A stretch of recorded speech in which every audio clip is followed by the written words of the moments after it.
Game publishers are a stupid people. For every fan that begs for a remaster of Bloodborne, they deliver us yet another bland hero shooter.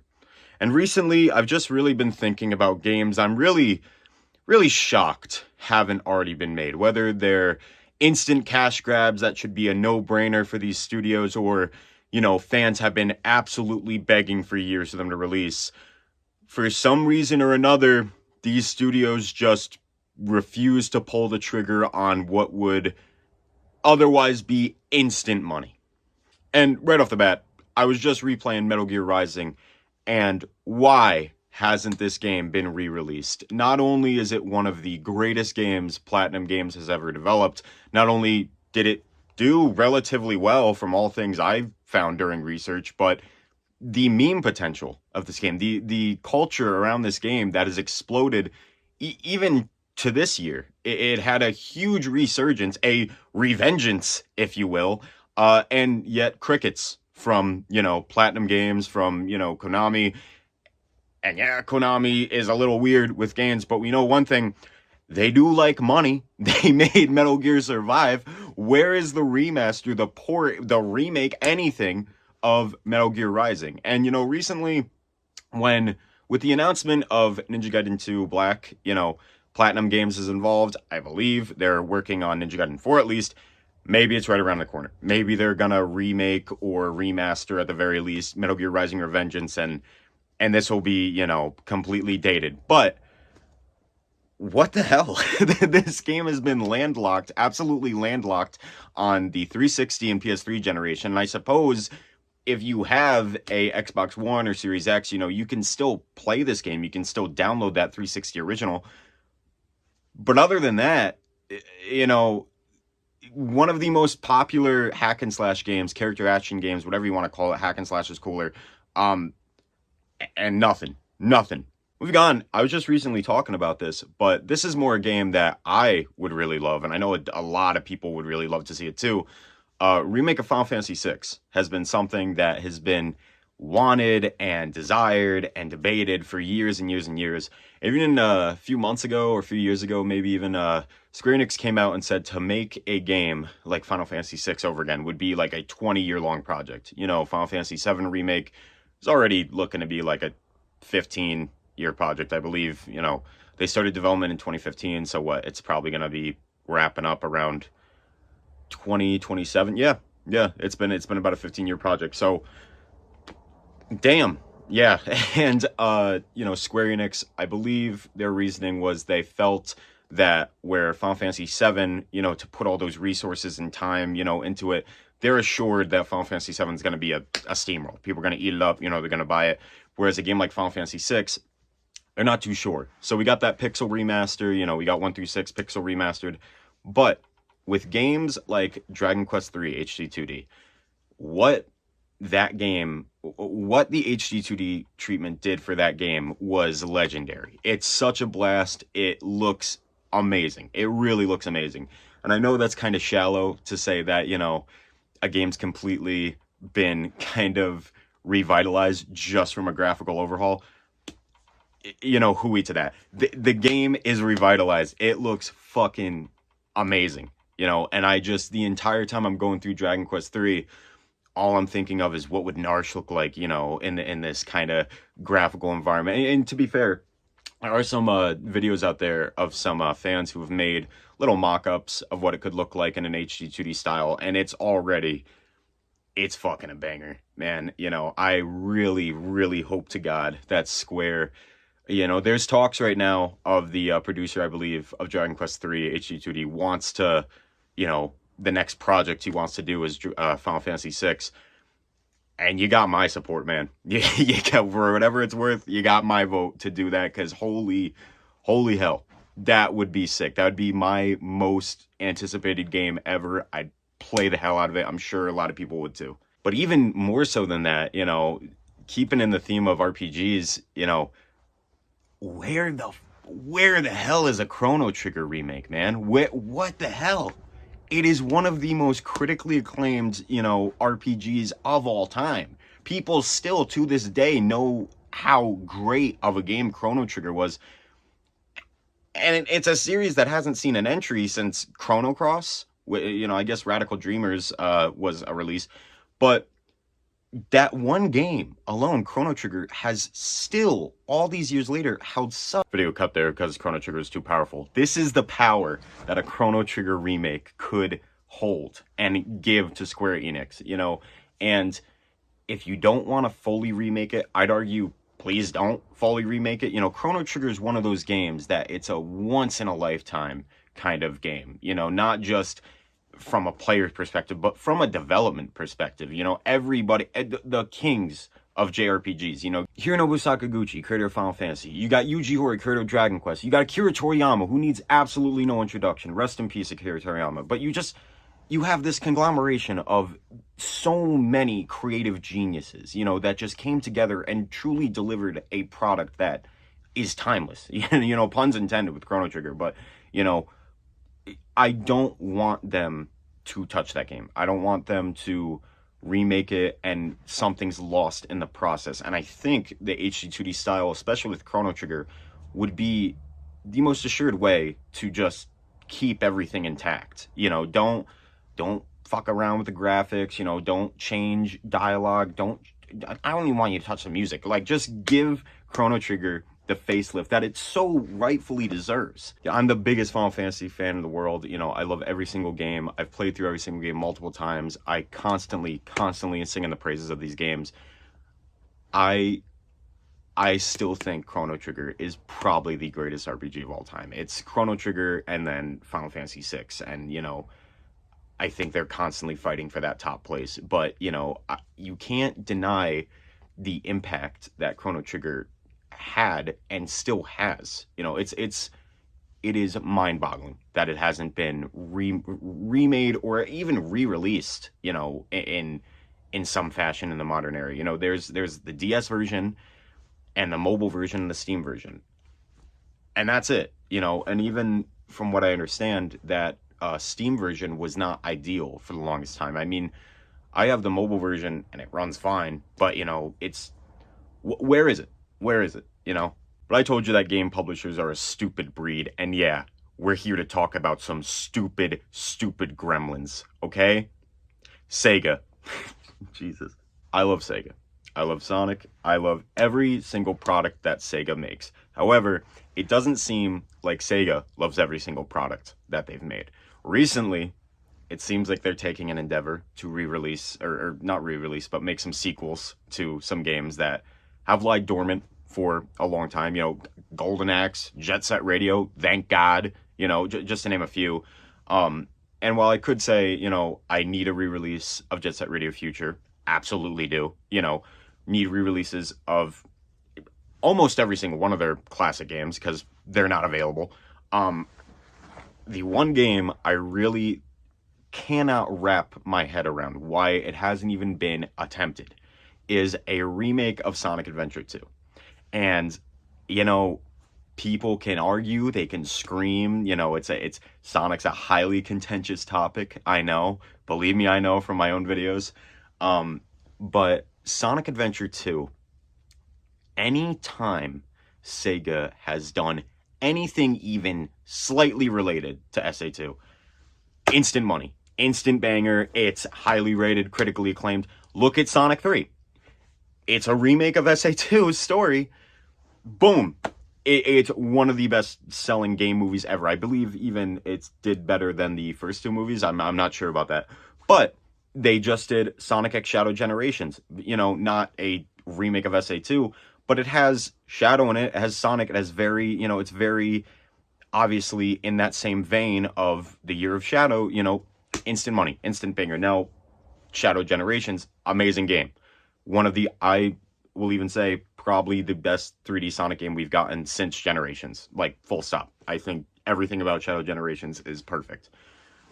But after all these years of fans begging for Sonic Adventure 3, begging for a remake of Sonic Adventure 1 and 2, every single time you do something even slightly related to Sonic Adventure 2, you see instant success. What's the holdup? What the fuck is actually the holdup here? You don't have to, fine. If you don't want to go back to the Sonic Adventure 2 format, whatever. Fine. I get that they're going in a new endeavor. Frontiers kind of laid the groundwork for this new formula. Shadow Generations heavily improved upon it. I'm really impressed with them. Make a remake in that. It was the Year of Shadow. What an amazing way to end this Year of Shadow than, announcing a remake of his birth game. Of one of your still most highly regarded games ever. Where is it? Where is it, man? The boost formula has been around, for so long now. You could have made a remake in that. You could have just made a remaster at this point. Look at fans are doing stuff like Modern Sonic Adventure 2. V3 just came out and it looks amazing. There's that, I believe it's Unreal or Unity. There's a fan remake out. People want it. There's still a whole lot of interest in it. People love Shadow. I sound crazy, or what are you doing? But Sega, as stupid as Sega is, there's one company that is even stupider. There's one company that is worse in every single way. They're the worst company in the world. Every day I hope they crash and burn. That's right, baby. I'm talking about Nintendo. Nintendo holds a special place, I believe, in every gamer's heart.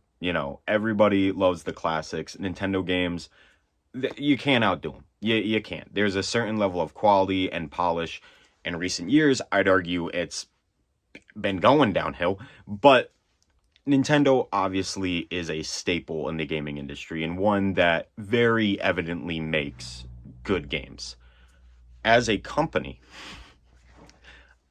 I hate Nintendo. I think they're the worst Disney Vault bullshit company in the world. They would spit in a child's face if he had a Mario shirt on. But I think they're despicable. There is no one more against Nintendo than me. I can't stand them. And capping this off is the very anti-consumer practices they engage in. Does anybody remember fucking Mario 3D All-Stars, where it was only available for a certain date and then boom, you're cut off, and for a company that is so valiant in their, not releasing their own fucking games, they're the ones that are the most anti-emulation, anti-piracy, and fine. But you're not releasing your games. What are people supposed to do? If you want to go and get an original copy of a Pokemon Red game, say, for example, just for preservation's sake or curiosity, good fucking luck, dude. You're not finding it. If you find it, it's going to be like $600 or who even knows? Or you're going to get a reproduction, which is also frowned upon. But what are you supposed to do? If I want to go out right now and I want to get a copy of fucking Wario World, on GameCube, tough luck, dude. Maybe I can find one on eBay, maybe. I don't know how much Wario World goes for nowadays, but my point is they suck when it comes to game preservation, and they also are super, super anti-preservation. Other alternative preservation means emulation, piracy, and not that I condone piracy, but if you're not releasing your games, what are you going to do? You got to expect people are going to find ways to get that product, right? And one of the stupidest decisions they've recently made that I just can't understand the logic of is they remade Ocarina of Time, Majora's Mask, Wind Waker, and Twilight Princess, and then they just never fucking released them again. They have, in my opinion, the Switch 2 is an effort to take all the games that were on the Switch and for the first time have a consistent library. I don't know what games are not going to be available on Switch 2, but it seems that the majority of the games will be backwards compatible on Switch 2. Fine. So now you have a pretty damn good library of all Nintendo's games already on Switch. They ported a lot of games over. Why not take those games that people are screaming for, especially in the case of Wind Waker and Twilight Princess? Why not port those over? What's stopping you? You have completed games here, and yet you stuck them on a system that, let's be honest, I love the Wii U. Not a lot of people did. Not a lot of people bought the fucking thing. What's the harm? What is the harm in porting over this game? You would get free money. And you could say, oh, they're waiting for a window where they don't have a lot of games. Sure, maybe the window hasn't come in where they really don't have anything. I mean, you could argue there's been windows of times when Nintendo's really had nothing going on, but I don't know. I'm not Nintendo, and thank God. But I just think, and this goes for every game remaster or remake that hasn't been ported over, you've already put in the majority of the work, remaking the game, remastering the game, what have you. You know, I'm sure there's some extra effort that goes into making a game ready for a different console. You know, I'm sure. I'm not a game developer. I'm not a game developer. I don't know what goes into that, but it can't be as hard as to not see the potential reimbursement. You know, you take these games that are completed, do whatever you have to, get them on the Switch, get them on a system that way more people have than the Wii U or even the 3DS, you know, and reap the benefit from it. They're completed games. What is the problem? Why not make your games available? I don't get it. I've never understood it. But who knows? They're a stupid company. They make stupid decisions all the time. It tracks. It's consistent, if nothing else. Lastly, I just want to talk about a game that I really, really would love to see just ported. I don't want them to touch it up. I don't want them to do a damn thing to it. I just want this one game available on modern systems on a big screen. I'm talking about Bravely Default. And if you've played the original Bravely Default, I'm sure you can understand where I'm coming from with this.